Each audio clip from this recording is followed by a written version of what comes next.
Magandang tanghali po. Oras na para sa may init na balita.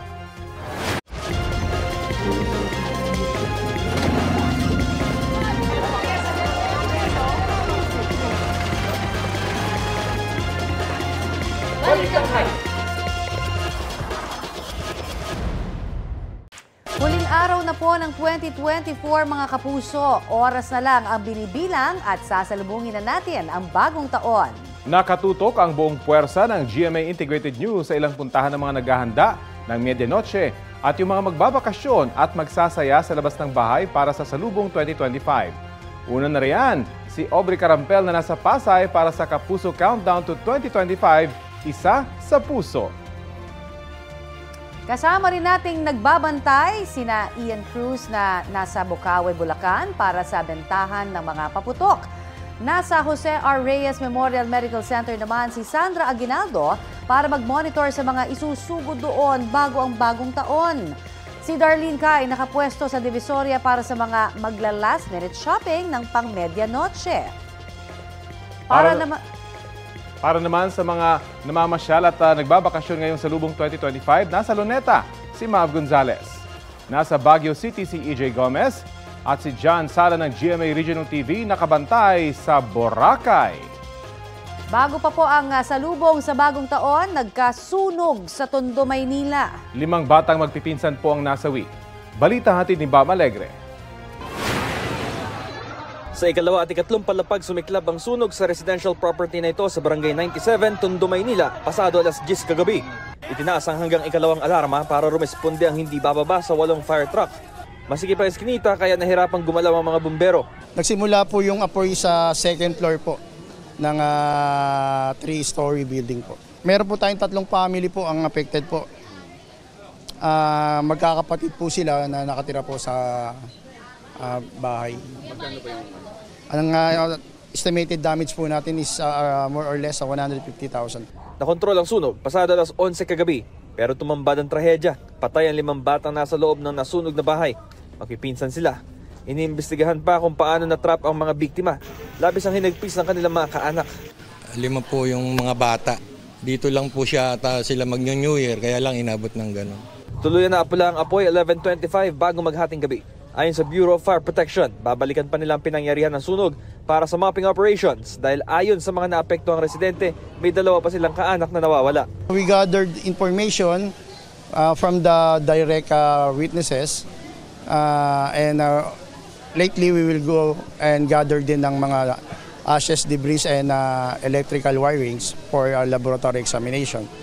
Bam Alegre, nagbabalita para sa GMA Integrated News. Marami pa rin po ang humahabol na makauwi sa kanilang probinsya para sa pagsalubong sa bagong taon. Sa dami ng biyahero sa Parañaque Integrated Terminal Exchange o PITX, nagkakaubusan na ng upuan. Kaya ang ilang pasahero iniinda ang paghihintay ng nakatayo. Hindi naman daw ito problema basta't makabiyahe sila at makasama ang kanilang mga kaanak sa bagong taon. Marami rin po yung mga biyahero sa Ninoy Aquino International Airport. May ilan sa kanilang pauwi rin sa kanilang bayan pero mayroon ding mga pabalik na sa kanilang trabaho sa ibang bansa. Naka-heightened alert ang mga pulis ngayong Salubong 2025. Tinitiyak ng Philippine National Police na nakakalat ang mga tauhan nito para mapanatili ang kaayusan at kaligtasan ng publiko sa gitna ng mga pagdiriwang. Kaya rin nilang sumaklolo sa mga mabibiktima ng paputok at magbigay ng first aid. Maaari silang rumisponde sa insidente ng sunog katuwa ang mga local fire protection unit. Handa rin umunong umalali ang mga pulis sa mga hahabol pang babiyahe pa probinsya para doon mag-New Year. Paalala po muli ng PNP, iwasan na ang magpaputok at pagsusunog ng mga gulong. Huwag ding haharangan ng mga daan o kalsada na maaaring makapagpaantala sa responde ng mga otoridad.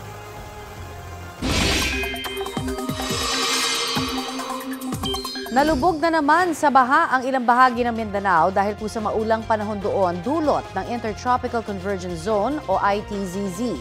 Sa Davao City, nagmistulang ilog ang ilang kalsada dahil sa pag-apaw ng Matina River. Binaha rin ang mga commercial district ng lungsod. Napilitan tuloy magsara ng maaga ang ilang tindahan. Apektado rin ng ulan at baha ang Kulambugan, Lanao del Norte. Sinuong ng ilang residente ang baha na abot baywang. Mabuti na lamang at humupa rin ang tubig makalipas ang ilang oras. Ilang bahagi rin po ng General Santos City ang binaha. Nalubog ang mga kalsada kaya pahirapan ang pagbiyahe ng mga motorista, lalo ang mga mamimili sana o mamimili para sa media noche. Malaking bahagi ng bansa ang sasalubungin ng bagong taon na maulan ang panahon. Base sa rainfall forecast ng Metro Weather, higit na uulanin ang Mindanao. Posibleng heavy to intense rains na maaaring magdulot ng baha o landslide. Ilang panig din ng Luzon at Visayas ang makararanas ng ulan sa mga susunod na oras. Bukas, Enero 1, magpapatuloy ang pag-ulan sa malaking bahagi ng Visayas sa Southern Luzon.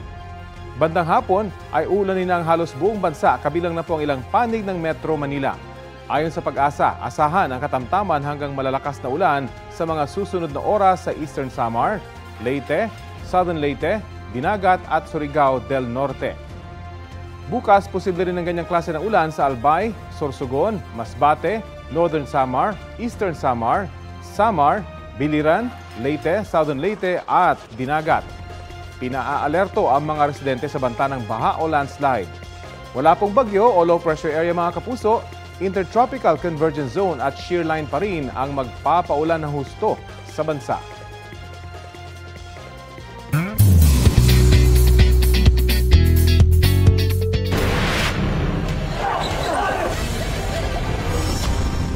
Puno ng excitement ang pasilip sa upcoming Kapuso Show sa 2025.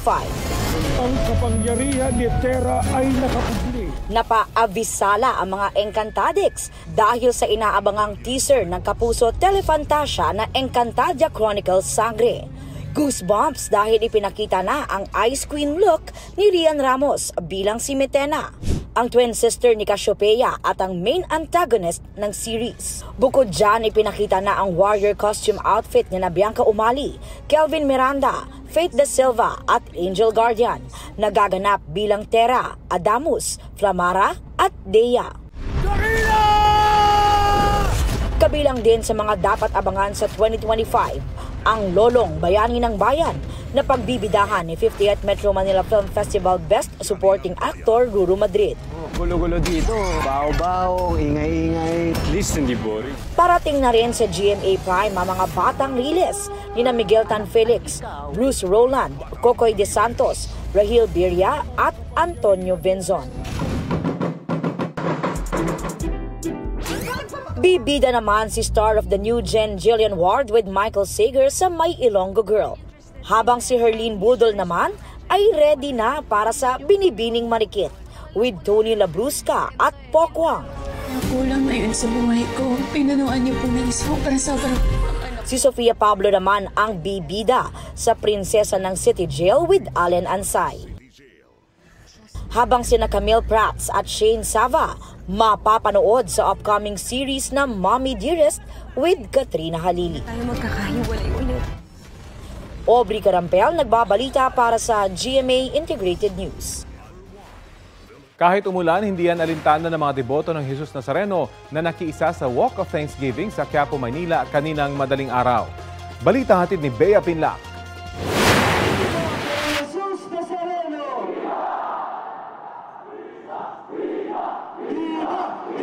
Libo-libong deboto. Pero iisa ang panata ng mga sumama sa Walk of Thanksgiving sa Quiapo, Maynila, ilang araw bago ang pista ng Jesus Nazareno 2025. Hindi nila alintana ang pagbuhos ng ulan kaninang madaling araw. Matapos magdaos ng misa sa Quiapo Church, inilabas ang imahe ng Poong Jesus Nazareno sakay ng dilaw na karosa mag-aalas 12 ng hating gabi at inikot sa mga kalsada ng Maynila. Si John, buhat mula simula hanggang dulo ng prosesyon ang kanyang 2 taong gulang na anak. Gusto ko lang po yung maubog ko yung mga anak ko, kung anong klase ng pamamanatang merong Katoliko. At least ngayon, kahit sa mga anak ko, i-share ko sa kanila kung anong pakiramdam dito. Si Marisa naman bumiyahe pa raw galing Bulacan. Nakayapak silang naglakad sa putikan ng ilan pa niyang kapwa deboto para tuparin ang kanilang panata. Totoo lang po, first time ko lang po. Masaya. Ang sarap sa pakiramdam po. Kahit nahihirapan po kami, tanggap namin yan. Laban kami. Sa amin Nazareno! Binuhay ng musika at mga hiyaw ng mga ihos at deboto ang prosesyon para bigyang pugay ang Jesus Nazareno. Marami rin ang naghagis ng tuwalya at panyo sa ihos na nakasampa sa karosa para maipuna sa imahen bago ito ibato pabalik sa kanila. Nakabalik sa Quiapo Church ang imahen pasado 2:00 ng madaling araw kung saan sinalubong ito ng makukulay na paputok at nagbubunying mga deboto. Kahit nga may konting pag-ulan, nairaos natin ang Thanksgiving procession na taon-taon po natin itong ginagawa. Inasahan ho namin na talagang uulan. No? At napagpasyahan ho namin na umulan man ho o hindi, talagang hong itutuloy. Nagpapaalala ang simbahan na maging maingat sa mga posibleng scam sa kapistahan tulad ng mga hindi otorisadong paghingi ng donasyon at offering. Nasa social media ho ang account ng ating simbahan o di ho kaya mas mabuti, pumunta na ho sila rito sa simbahan para ho personal silang tumulong. Huwag ho silang maniniwala kung meron manong mga mapagsamantala na gumagamit ho ng ating mahal na Senyor para ho mangalap ng pondo. Wala pong katotohanan ito. Bea Pinlac, nagbabalita para sa GMA Integrated News.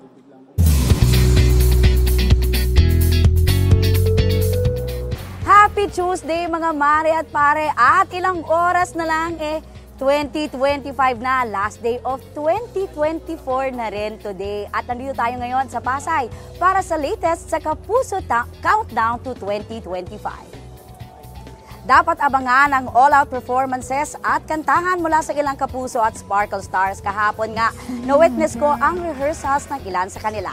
Gaya ni na Julian San Jose, Raver Cruz, Sania Lopez, Ay de las Alas, Christian Bautista, Kaylin Alcantara, Isabel Ortega, Zephanie at marami pang ibang kapuso. Abangan din ang exciting performances mula sa P-pop groups na Kaya, 1621 BC at P-pop Kings na SB19. Ang host ng Countdown, si MMFF 2024 Best Supporting Actor Kapuso Prime Action Hero Ruru Madrid. Para sa mga makiki-countdown, bubuksan po ang gate ng 6 p.m. at magsisimula ang on-ground show ng 8:30 p.m.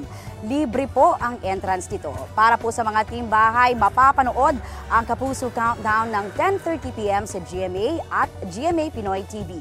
May live streaming din sa Kapuso social media platforms. Nakaantabay rin ang GMA Integrated News sa Jose Reyes Memorial Medical Center para sa mga isusugod doon na biktima ng paputok. May ulat on the spot si Sandra Aguinaldo. Sandra? Yes, Rafi, handang-handa na nga dito sa Jose Reyes Memorial Medical Center. Isang bahagi po ng kanilang ER talaga ang itinalaga nila para doon sa mga masasaktan o kaya masusugatan sa pagsalubong po sa bagong taon. Dito, may step 1. Nandito na yan. Kompleto na dito sa lugar na to. Step 1, dito sila i-assess, no?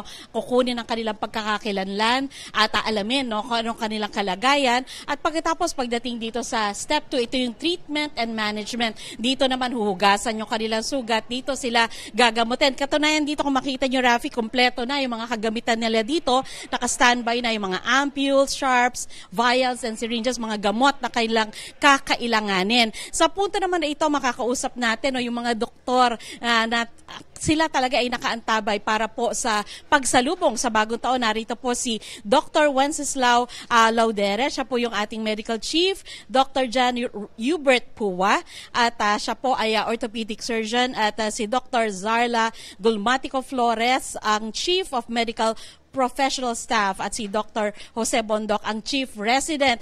Unahin na po natin ang kanilang hepe. Doc, kamusta po ang paghahanda nyo dito sa Jose Reyes Memorial Medical Center? Yeah, thank you, Sandra. So currently, ang Jose Reyes Memorial Medical Center ay naka-activated po yung Code White status. So meaning to say, pag Code White status po yan, ay we are anticipating at least not more than 50 possible minor injuries. But anyway, just the same, pag Code White yan, ang lahat po ng empleyado ng Jose Reyes ay naka-standby just in case po tumaas ang posibilidad na maraming mga biktima ng paputok, na sana naman ay hindi. So currently, mabigay ko lang yung status ng Jose Reyes ngayon. We we have at least 17 fireworks-related injuries. I-compare mo yan last year na December 31 ng mga 21. But of these 17, majority ng mga biktima ay bata, less than 18 years old, and mostly po ay passive victim po ito pag sinabing passive, pero hindi sila talagang literal nagpaputok, but they marang nasabugan lang na tinapon po yung sa active. So sa 17 na to, mostly din lalaki, and then ang common na paputok na nagkakaroon po tayo ng mga sugat ay yung King Kong. Ang King Kong ko, ngayon ko lang nga nalaman, ang King Kong pala ay malaki ng konti yan sa 5-star o sa triangulo, but sa lahat po ng klase ng paputok, ang King Kong ko po ang nangunguna na naging dahilan sa biktima ng paputok. And then sa sinabi ko, ang pinaka-common na parte ng katawan na naapektuhan po nito ng paputok ay yung mata. No, majority po ang mata, pangalawa po yung sa lower extremities, meaning sa paa, pangatlo po yung kamay, at saka iba't ibang parte na ng katawan. Kaya yan lang po. Sa ngayon, we are on code white status, and lahat po ng empleyado ng Jose Reyes ay naka-standby just in case lang po tumaas po ang census ng mga biktima ng paputok. Salamat, Doc. At si Dr. Puwa naman, Doc, ano ba naman itong naka-display dito? Parang nakakatakot yung ibang mga kagamitan. Basically, ito po yung mga gamit natin na ginagamit sa mga instrumento, mga ginagamit sa operating room. In case meron kailangan operahan ng mga pasyenteng naputukan, either sa extremities, sa kamay or sa paa. Mostly paglinis, pagkatapos linisin, kailangan tanggalin yung mga laman or mga maliliit na mga buto. So pwede natin gamitin itong mga instrumento na ito, yung mga rondure or yung mga curette na mga instrumento. And then meron din tayong mga external fixators dito. Ito mga ito na nilalagay natin sa buto para maiayos yung buto at ma-align. And para mai-apply yung mga external fixator, maglalagay at gagamitin natin itong mga drill na ito para maipasok sa buto yung mga pins at wires na nandyan. And then of course, pagka talagang severe yung injury and no other option na kailangan hong i-amputate or putulin, meron tayong mga amputation saw at yung mga giggly wires na ginagamit sa operating room. Salamat po, Dr. Puwa. Kaya sana yung mga kababayan natin nanonood ngayon, ayan yung mga gagamitin, sakaling talagang matindi yung tama po ng puputok. And Dr. Flores, ano naman po yung paalala nyo sa ating mga nanonood ngayon sa publiko na sasalubong po sa bagong taon? Kaisa po ng Department of Health ang Jose Reyes Memorial Medical Center upang salubungin lahat ng mamayang Pilipino ang ligtas sa bagong taon ngayong 2025. Paalala lang po, huwag pong magpapaputok at i-report po ang mga nagpapaputok o gumagamit o nagbebenta ng illegal na paputok. Ilayo po ang ating mga bata o maliliit na mga bata sa mga lason o mga pulbura po na katulad ng watusi kasi maaari po nila itong masubo at magsanhi po ng kanilang pagkalason. Ang mga magulang po ay pinapalalanan po na patnubayan po ang kanilang mga anak, lalo ang mga kabataan na huwag gagamit po ng paputok. Ang mga paputok po na nakakalat sa kalsada, maaari po na huwag po sana nilang sindihan or gamitin po. At ngayong pong bagong taon, hinihikayat po natin lahat ng ating mamayang Pilipino na gumamit ng alternatibong pangpapaingay katulad ng kaldero, paggamit ng turotot o karaoke po kasama ang kanilang pamilya. At kung maaari lamang po ay maging handa po ang lahat sa mga bahay po kung saan magkaroon po tayo ng mga first aid kit para po sakaling magkaroon ng sugat or may maputukan po, handa po ang bawat pamilya. Sa mga fur parents naman po, yung mga alagang aso nila o pusa po nila, maaari po nilang ipasok sa loob po ng bahay upang hindi po matakot ang kanilang mga alaga. At ang mga bata po, iwasan po, lalo ang mga magulang po, ilayo po nila ang kanilang mga anak para po sa paputok, para po tayo ay magkakaroon po ng isa pong ligtas na bagong taon ngayong 2025. And finally, Dr. Lauderes, meron po kayong gustong iparating sa ating mga kababayan? Yeah. Dalawa pong take-home message po natin po dito sa ating mga kababayan. Yung unang-una, naibuhos po natin ang pag-aalala sa mga kababayan po natin na iwas ang pagpapaputok. Pero siyempre, hindi lang po yung mga biktima sa paputok ang dapat po nating i-remind. Unang-una, nakikita po natin sa aspeto naman ng medical. Marami rin pong inaatake sa puso, nagkakaroon po ng stroke. dahil po siguro sa nasobra ang pagkain ng mga bawal na pagkain. Kaya ang aking advice lang, lahat po in moderation, hindi lang po ang pagpapapot ang iwasan yung mga biktima sa pagpapaputok, but yung kalusugan din po natin ang gawin po nating priority. And pangalawa, meron po kaming, siyempre hindi lang po kapakanan ng mga pasyente ang aming gagawin ngayong araw, kasi po yan po ang sinumpaan namin sa tungkulin, yung binibigyan priority ang mga pasyente. Pangalawa din po, at hindi po namin kinakalimutan, yung kapakanan ng mga healthcare workers. Kaya dito po sa Jose Reyes, mamayang alas 6 po ng gabi, meron po kaming salo-salo. Lahat po yung mga duty dito, kasi sabi ko nga, during these holidays, ang lahat po ng mga tao nag-i-enjoy, wag po natin kalimutan na may mga tao din po dito sa hospital na nag-i-enjoy din po sa pagbibigay ng serbisyo. Kaya nandyan po mga healthcare workers po natin, pwede po yung sa camera, kasi po yan po ang gagawin namin mamaya sa alas 6 ng hapon. Salo-salo po kami para sa salubong sa year 2025. Kaya pwede nating matingnan yan. Wave kayo, mga kapwa kong kawani, para dito sa Jose R.A. Sir. Maraming salamat po, Doc. Ito yung tinuturo ni Doc yan. Kasi binibigyan emphasis din nila yung namang kapakanan ng mga healthcare workers natin. So yan muna po ang pinakahuling ulat mula dito sa Jose Reyes Memorial Medical Center. Rafi? Maraming salamat, Sandra Aguinaldo. Ito ang GMA Regional TV News. Makibalita na po tayo sa Luzon mula sa GMA Regional TV. Sa Tansa, Cavite, may 3 na aresto dahil sa pagbebenta ng ilegal na droga. May detalye ka ba niyan, Chris? Connie, kabilang nga sa 3 na aresto sa Tansa, Cavite ang mag-live-in partner na dati na ring nakulong dahil sa ilegal na gawain. Yan at iba pang mainit na balita hatid ni Jeric Pasilyao ng GMA Regional TV. Balik kulungan ng mag-live-in partner na yan sa Tanza, Cavite matapos nilang maaresto dahil sa pagbebenta ng ilegal na droga. Bistado rin ang kanilang runner. Nakuhanan sila ng 14 na pakete ng hinihinalang shabu na umaabot sa halagang mahigit 185,000 pesos. Base sa pahayag ng mga sospek, sa Bacoor City pa nila nakukuha ang mga ilegal na droga. Ang 3, dati na rin daw nasangkot sa mga ilegal na gawain. Maharap sila sa karampatang reklamo. 2 marijuana plantation site ang nadiskubre ng Benguet Police Provincial Office sa bayan ng Kibungan. Ayon sa pulisya, mahigit 2,000 tanim na marijuana ang naroon na umaabot sa halagang 450,000 pesos. Kumuha ng sample ang mga otoridad para isumite sa Regional Forensic Unit bago nila sinunog ang taniman. Walang naaresto sa operasyon. Jeric Pasilyao ng GMA Regional TV nagbabalita para sa GMA Integrated News. Kamustahin na po natin ang mga namimili ng mga paputok sa at pailaw na rin sa Bocaue, Bulacan. May ulat on the spot si Ian Cruz. Ian, advance Happy New Year! Yes, Connie, sa mga sandaling ito, tuloy-tuloy nga itong bentahan ng pailaw at paputok dito sa Bocaue, Bulacan. At Connie, sa obserbasyon natin ay talagang pamilya at mga magbabarkada yung mga dumarating dito para mamili nga at isa sa nakausap natin yung grupo na Tagaloma, Quezon City na nasa 10,000 piso ang halaga ng paputok at pailaw na binili para nga sa pagsalubong ng 2025. Malaking halaga na sana ito para sa pagkain pero sabi nila hindi kompleto ang pagsalubong kung wala ang mga paputok at pailaw. Wala naman daw napuputukan pa sa kanila kaya iba yung pag-iingat daw ang kanilang ginagawa. Ayon kay Paul Cunanan ng MD Guzman Fireworks, inaasahang mas malaki ang kita nilang mga fireworks dealer dahil nga sa dagsa ng mga tao kumpara sa nakalipas na taon. Mula December 27 hanggang kagabi ay wala na raw uwian dahil sa dami na dumadagsang tao kahit pa nga umuulan. Sa araw na ito inaasahang mas daragsa pa ang mga parokyano makapananghali hanggang mapahapunan.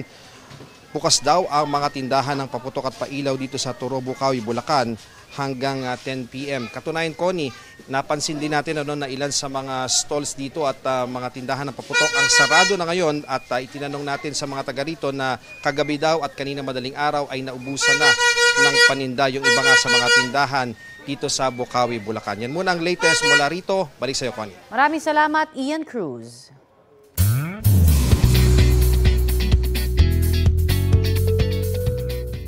Mga mare at pare, mamayang gabi pa ang Kapuso Countdown to 2025 pero maaga pa lang may mga kapuso na tayong nag-aabang dito sa venue. Kausapin natin sila. Hello! Hello! Ayan, anong oras pa po kayo nandito? 4 a.m. 5 a.m. At yung iba galing pa ng probinsya, no? Saan po kayo galing? From Mindanao, Cotabato. Cotabato City. Cotabato City. From Laguna. O, ayan. Mga mare at pare, ito ay mga fans ng SB19. Tama ba? Ayan, mga 18. SB19, isa po kasi sa magpe-perform mamaya sa Kapuso Countdown to 2025. At kita nyo naman, ongoing na rin ang preparations. Ito po yung stage kung saan magpe-perform ang inyong mga paboritong Kapuso stars. At inaasahan daw na 200,000 na mga Kapuso natin ang dadagsa dito mamaya para New Year's Eve party sa ating mga Kapuso stars. At nakita na rin natin, nagpakalat na rin ng security personnel. At meron din mamaya, meron din mga tao from Bureau of Fire Protection at meron din tayong mga kapulisan. Mamaya nandyan po sila para siguraduhin yung kaligtasan ng mga makikiparty mamaya dito sa Mall of Asia. Bakasyon sa City of Pines ang salubong sa bagong taon ng ilan nating kababayan. Makibalita na tayo sa Baguio sa ulat on the spot ni EJ Gomez. EJ, Happy New Year! Rafi, Happy New Year, no? At sa ating mga kapuso, nako, 12 oras na nga lang ay bagong taon na. Rafi, mas ramdam natin ngayon dito sa Baguio City ang mga kapuso nating bakasyonista. Ayon sa mga nakausap nating turista, sinusulit nila ang mga natitirang oras bago magpalit ng taon para pasyalan ang mga ipinagmamalaking travel destinations ng syudad. Yung ilan, first time daw dito sa City of Pines. May mga nag-quick morning visit sa Botanical Garden at humabol ng picture-picture with the family. Ang ilang residente naman, sinulit din ang holiday para ipasyal ang mga chikiting kahit sa mga simpleng rides sa Burnham Park. Muling paalala ng otoridad sa mga nandito sa Baguio City, mahigpit na ipinagbabawal ang paggamit ng anumang uri ng paputok. As of yesterday, mahigit 2,000 piraso ng paputok ang nakumpiska o isinuko sa Baguio City Police Office. Hinihikayat ang publiko na gumamit ng mga alternatibong pampaingay gaya ng mga torotot lalo na sa mga bata. Pwede ring makisaya sa countdown to 2025 sa Burnham Park mamayang gabi. May libreng concert, DJ party at engrandeng fireworks display. Ayon sa Baguio LGU, inaasahan na mas marami ang year-end tourist arrivals ngayong 2024. Handa naman daw ang kapulisan para mapanatili ang kaayusan sa lugar.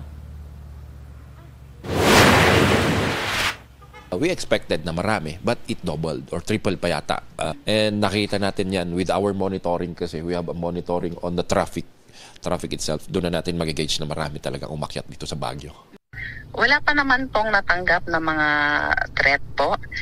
Pero yun nga po, handang-handa na po ang puwersa ng Baguio City Police Office sa pagsalubong po ng bagong taon.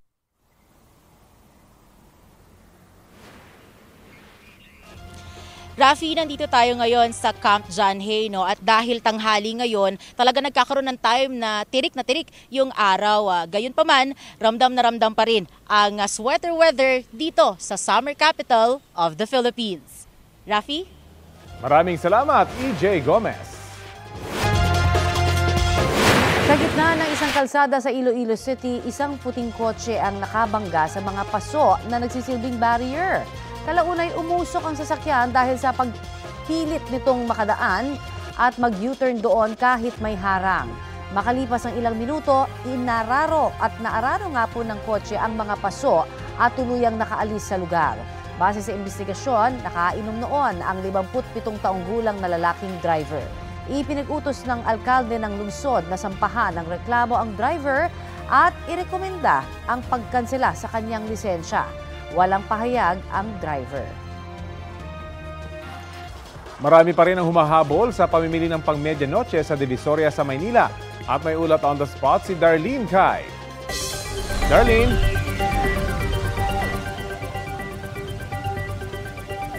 Rafi, dagsana yung mga tao rito sa Divisoria. Marami kasi yung nagla-last minute shopping ng mga bilog na prutas at iba't ibang mga pampaswerte. Sa nalalabing oras ng 2024, siksikan at kitkita na ang mga mamimili rito sa kalye ng Carmen Plana sa Divisoria. Tabi-tabi kasi rito ang mga nagtitinda ng mga bilog na prutas na pinaniniwala ang pampaswerte sa pagsalubong sa bagong taon. Bagsakan ng prutas ng Divisoria kaya dinarayo ng marami tulad ni Emmy na galing pang Plaridel, Bulacan. Kailangan daw makumpleto ang 12 klase ng bilog na prutas sa kanilang kapagkainan tuwing sasalubong sa bagong taon. Pero kanya-kanya ng paniniwala ang bawat pamilya. Sina April, 13 klase naman ng bilog na prutas ang inihahanda. Para sa mag-asawang sina Elizabeth naman at Romel, 5 klase lang ng bilog na prutas, sapat na. Inaasahan na raw nilang daragsa ang mga tao rito kaya nagdala sila ng walkie-talkie para sa mas madaling komunikasyon. Narito ang bahagi ng ating mga panayam sa kanila. Lagi po kasi ito ang pinapakain sa amin ng aking nanay every 12 midnight. Alin? Ang ubas po, sinusubo para sa aming good health. Pampaswerte daw po. Iyon po yung nakasanayan ng pamilya namin. Meron po kasi ako napanood na, hindi ko alam kung sino yung ano na yon. 5 lang po pwede na eh. Hindi naman kailangan 12. Basta yung may lucky color lang po kasi eh. Yung lucky color lang yung sinusunod. Pero ayon sa mga nagtitinda, kahit dagsa pa rin ang mga tao, mas kakaunti raw ang mga mamimili ngayon kumpara noong nakaraang salubong sa 2024. Halos doble din daw ang presyo ng ibang klase ng prutas, kaya hirap daw sila sa supply dahil sa mga nagdaang bagyo.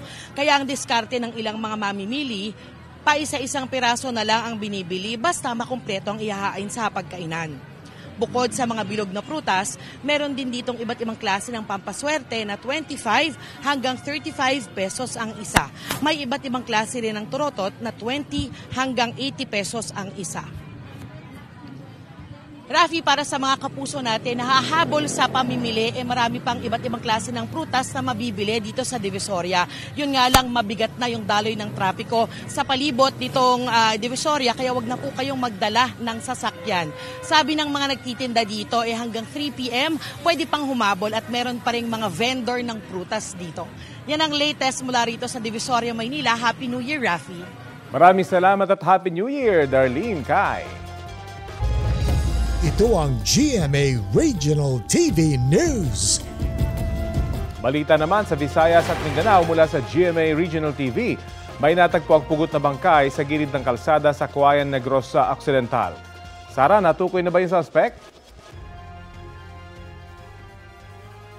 Rafi, nahuli na ang suspect na dati ng kaalitan ng biktima. Yan at iba pang mainit na balita hatid ni Eileen Pedreso ng GMA Regional TV. Pugot ang bangkay ng lalaking natagpuan sa gilid ng kalsada sa Cauayan Negros Occidental. Ayon sa pulisya, bumili sa tindahan ng biktima nang biglang dumating ang suspect na may dalang itak. Sinubukang tumakbo ng biktima pero naabutan siya at saka pinagtataga. Napag-alamang dati nang may alitan ng dalawa. Nakakulong na ang suspect at naharap sa reklamong murder. Wala siyang pahayag. Sa Bugo, Cebu, namatay sa sunog ang isang babaeng 1 taong gulang. Natutulog daw ang bata nang sumiklab ang sunog at bigo siyang mailigtas ng kasama niyang kamag-anak. Nagtatrabaho bilang delivery rider ang ama ng bata ng mga oras na iyon. Nagtatrabaho naman sa Maynila ang ina niya. Inaalam pa ang pinagmula ng apoy. Sa General Santos City, masaksak sa ulo, tenga, leeg at likod ang ikinamatay ng isang lalaki. Ang sospek, kasamahan niya sa trabaho. Agad siyang naaresto at naabutan pang hawak ang itak na ginamit sa krimen. Aminado ang sospek at sinabing nagawa niya ang krimen dahil nagbanta raw ang biktima na papatayin siya sa kanyang pagtulog. Tigbas ko lang. Ha? Basta, tigbas ko lang. Tigda mi. Patalikod ko, sa katalikod. Hinang ko niya nga, wala kayo klaro. Patay ka ugma. Wala lang. Nag-ingon ko, ilom. Ito na, kalitan ako. Wala na ko nagawa kay kita na ko, patayin naman. Posibleng maharap sa reklamong murder ang suspect. Hustisya naman ang panawagan ng pamilya ng biktima. Eileen Pedreso ng GMA Regional TV, nagbabalita para sa GMA Integrated News. Nakabantay ang Department of Health sa pagtaas ng bilang ng ilang sakit sa gitna po ng holiday season. Tumaas ang bilang ng mga nagka-stroke mula 12 kaso noong isang linggo ay nasa 103 na po ito. 2 naman ang nasawi. Dumami rin po ang mga kaso ng acute coronary syndrome na nasa 62 na. Isa ang naitalang nasawi. Umakyat din po ang mga kaso ng bronchial asthma na nasa 63 na. Paalala po ng DOH, iwasan ang labis na pagkain, paninigarilyo, pag-inom ng alak at stress. Magpatingin agad sa doktor kung makaranas po ng paninikip ng dibdib o hirap sa paghinga. Panatilihin din ang tamang blood pressure at maging aktibo sa pisikal na gawain. Magpatingin din po kung makaranas ng pamamanhid o panghihina sa bahagi ng katawan. Iwasan din po yung mga bagay na posibleng magdulot ng asma gaya ng alikabok at usok. Panatilihing malinis ang kapaligiran at siguraduhing laging dala ang inhaler at gamot.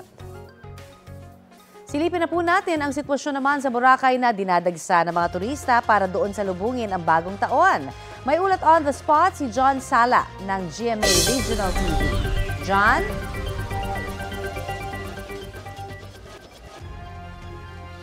Connie, Happy New Year! Mas maraming turista ngayon ang tumatawid papunta dito sa isla ng Boracay. Ngayong araw, besperas ng bagong taon kung ikukumpara nung mga nakaraang araw. Maraming ang excited na sa engranding fireworks display mamayang gabi sa beachfront ng isla ng Boracay. Mas maraming mga turista ang ayon sa Malay LGU ang bumisita ngayon sa isla ng Boracay. Mula 7,000 daily tourist arrivals sa isla ng Boracay noong Pasko at itong mga nakaraang araw ay umabot na sa mahigit 8,000 ang tourist arrivals kahapon para sa pagsalubong ng bagong taon sa isla. Kaninang alas 7 hanggang alas 9 ng umaga kakaunti pa lang ang mga turistang tumatawid papuntang Boracay, ngunit inaasang dadagsa ang mga turista simula kaninang alas 10 ng umaga. Nakikitang papalo sa mahigit 10 hanggang 11,000 ang mga turistang papasok sa isla ngayong araw. Maraming mga pamilya ang first time na mag-New Year sa Boracay, kaya susulitin umano nila ang iba't ibang activities sa isla. Meron ding mga ilang beses nang dito sa isla piniling salubungin ang bagong taon. Mas mahigpit naman ang ipinapatubad na seguridad sa isla upang matiyak ang kaligtasan ng mga turista. Pagpasok pa lang doon sa Katiklan Jetty Port sa mainland Malay, todo bantay na ang mga security personnel. Lahat mula sa bagahe ng mga turista isinasailalim sa frisking. Mahigpit ring ipinapatupad ang pag-check ng mga booking at pagsulat ng mga detalye ng mga turista sa boat manifesto. Dito naman sa Cagban Jetty Port sa Boracay Island, pagdating ng mga turista ay may mga nakaantabay at sumasalubong na sa kanila. Maliban nga sa ngiti ng mga staff ay nariyan din ang mga security personnel na nakadeploy sa mga strategic areas. Para may iba naman sa city, at least sa beach tayo, tapos may mga fireworks along the beach. May mga kanya-kanya po tayong lanes para po sa mga bisita, para po mas lalo po natin silang mas efficient po yung flow ng bisita, para hindi po sila magkagulo o kunyari po magkaano. Tapos sa security naman sir is may mga composite teams naman po tayo dito sir, na compose po ng PNP, PCG, Maritime, Philippine Army para in case po na kailangan ng assistant ng ating mga bisita.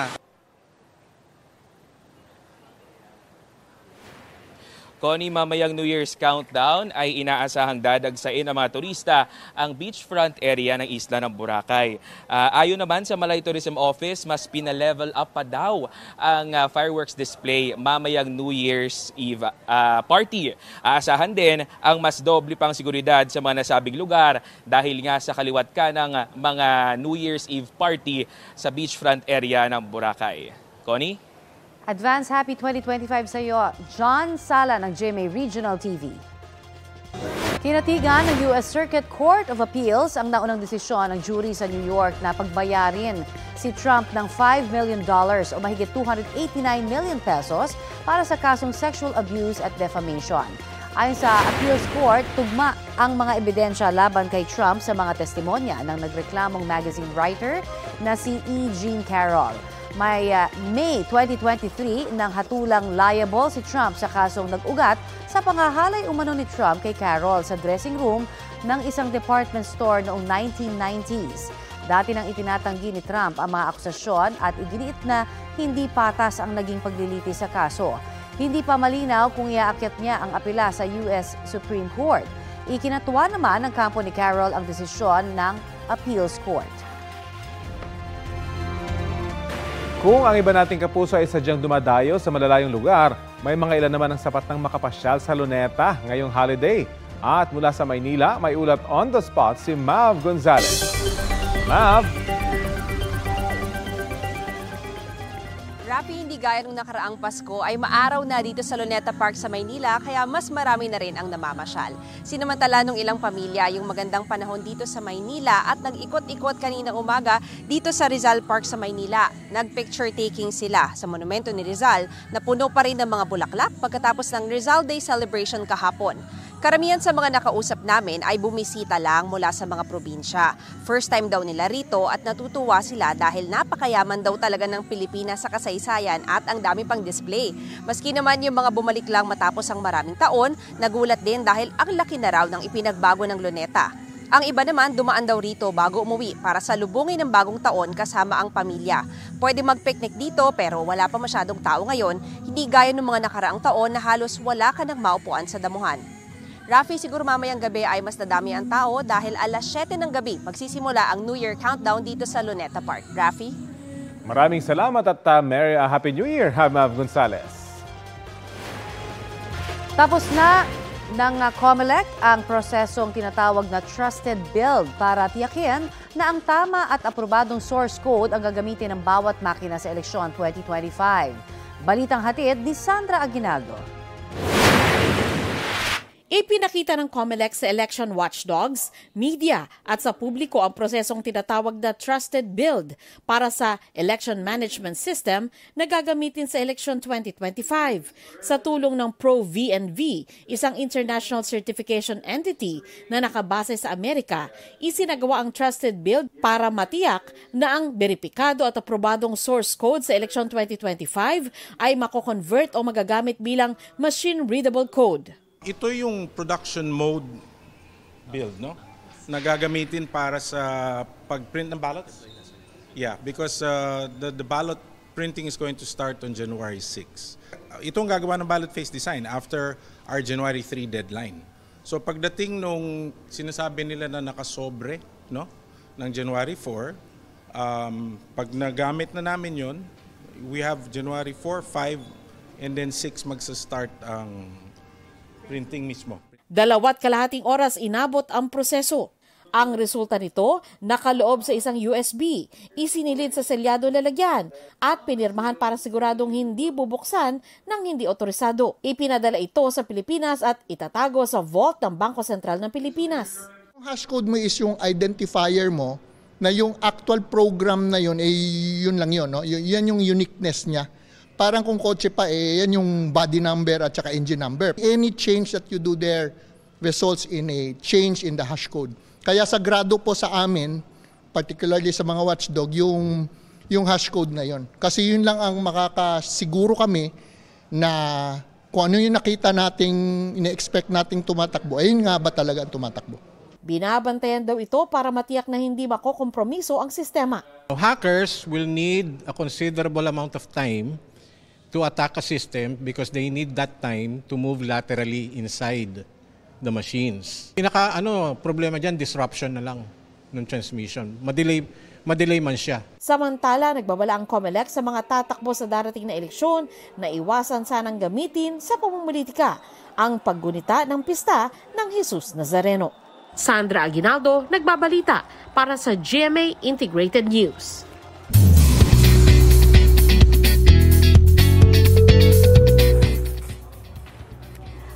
Mga mare at pare, paalala lang po para sa mga gustong manood ng live ng Kapuso Countdown to 2025 dito sa Pasay, magbubukas po ang gates ng venue ng 6 p.m. Libre ang admission mga kapuso, pero bawal pong pumasok sa venue ang mga nasa impluwensya ng alkohol o droga o mga individual na makukuhanan ng illegal na droga. Ipinagbabawal din ang mga batang mababa sa 3 feet ang height. Bawal din ang pagpasok ng gadgets tulad ng professional cameras, drones at selfie sticks, pati ng mga armas at anumang flammable o mabilis na masunog na mga bagay. Pagpapasok ng malalaking bag, upuan at anumang bagay na makakasagabal sa venue. Hindi rin pahihintulutan ang pagpasok ng mga pagkaing binili sa labas ng venue, vape at mga alagang hayop.